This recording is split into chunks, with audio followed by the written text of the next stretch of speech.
আবারও একটা নতুন ব্লগ নিয়ে আমি চলে আসলাম তোমাদের মাঝে। তো চলো আজকে সারাদিন কি করলাম সেই ব্লগটাই তোমাদের সঙ্গে শেয়ার করি। আজকে সকাল সকাল ঘুম থেকে উঠে প্রথমে আমি বিছানাটা গুছিয়ে নিচ্ছিলাম। আর আমার বিছানা যতই গুছানো থাকুক না কেন, সব সময় অগুছালোই হয়ে থাকে। দিনে অনেকবার বিছানাটা গোছানো হয়, তারপরেও বিছানাটা আমার মাঝে মাঝে অগোছালো হয়ে যায়। যেহেতু এখন দিনের বেশিরভাগ সময়টাই বিছানায় কাটানো হয় বাবুর জন্য, সেই জন্য বিছানাটা একটু অগোছালো হয়, এটা স্বাভাবিক।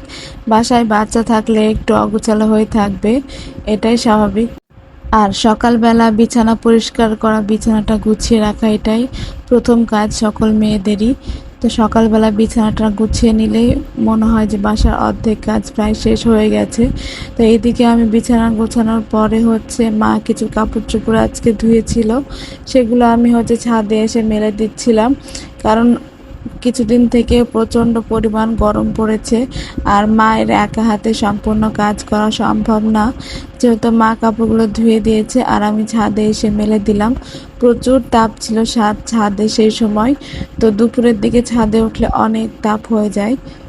আর গরমকালে তো কাপড় অনেক নষ্ট হয়, ঘামে ঘামে ভিজে যায়, আর বাচ্চার তো অনেক কাপড় থাকে, সেই জন্য রোদ্রে দেওয়া হয় সাধারণত। বারান্দায় এখন কাপড় খুব কম দেওয়া হয়, কারণ বাচ্চার কাপড় রোদে ভালো মতো শুকালে জীবাণুগুলো চলে যায়, সেই জন্য সাধারণত রোদেই দেওয়া হয়। তো এইদিকে আমি কাপড়গুলো মেলে দিলাম, দিয়ে একদম নিচে চলে আসলাম। আমাদের নিচতলায় একটু ঠান্ডা আবহাওয়া দোতলার চেয়ে, দোতলাটা অনেক গরম, আর ছাদে তো কোনো কথাই নেই, প্রচুর গরম। তো এদিকে আমি যখন কাপড়গুলো মেলে দিয়ে আসলাম, এসে দেখি মা ভাত বসিয়েছে চুলায়। তো আমি একটু ভিডিও নিলাম। মাটির চুলায় রান্না হচ্ছে, দেখতে অনেক সুন্দর লাগে আর খেতেও ভালো লাগে। মাটির চুলায় রান্না তো সবসময় ভালো লাগে। আর এদিকে আমি মায়ের রান্না হওয়ার পরে আমার বাবুকে আগে গোসল করিয়ে দিলাম। বাবুকে গোসল করানো হয়ে যাওয়ার পরে আমি গোসল করে আসলাম।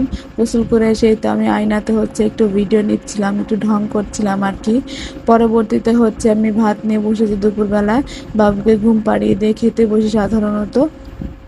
তো আজকে রান্না করেছিল গরুর মাংস আর পুঁই শাক আর মসুরির ডালের ভুনা। তো এইটা খেতে অনেক ভালো লাগে, আর মাংসটা অনেক গরম ছিল।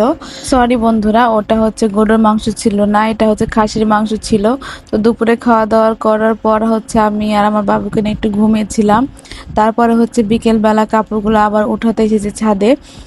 তো কাপড়গুলো সবগুলোই শুকিয়ে গেছে, আর যেগুলো আমি মেলে দিয়ে গেছিলাম সেগুলো এই কিছুক্ষণ পরে শুকিয়ে গেছিলো, যার জন্য সেগুলো দুপুরেই তুলে নিয়েছিলাম। আর বিকেলবেলা গোসলের পর যেগুলো মেলে দিয়েছিলাম সেগুলো তুলতে এসেছি। তো এখানে কাপড় তুলতে এসে ছাদের আবহাওয়াটা অনেক সুন্দর লাগছিল, দেখতে খুবই ভালো লাগছিল। তো তখন বাজে বিকেল প্রায় 5টা বেজে গেছিলো, তবুও রোদ যাচ্ছিল না, এত পরিমাণ রোদ ছিল।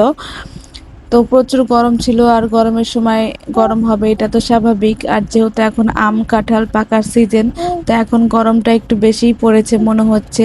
সব এলাকায় হয়তো এরকম গরম পড়েছে।